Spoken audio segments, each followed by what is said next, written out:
atamın adın hediye ettim sana. Allah seni bəxş eləyibdir mənə. Hem idnancı hem yaxın oldum dinə. Canım oğlum, ne yaxşı ki varımsan. Cəsur igidmən asındadır mərdan. Qələbələrünlə sevinmişəm hər an.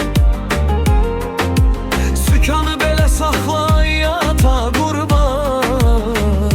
Canım oğlum, ne yaxşı ki varımsan.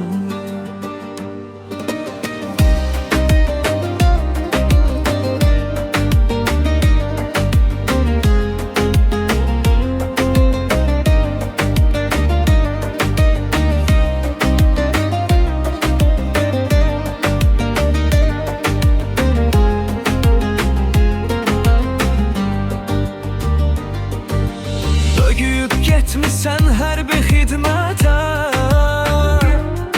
Mən razıyam Tanrı yazan qismətə.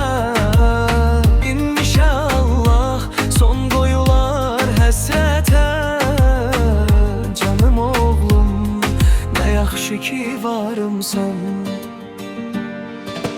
Cəsur igidmən asındadır mərdan. Qələbələrünlə sevinmişəm hər an. Sükanı belə sıxla yata qurban. Canım oğlum, nə yaxşı ki varımsan.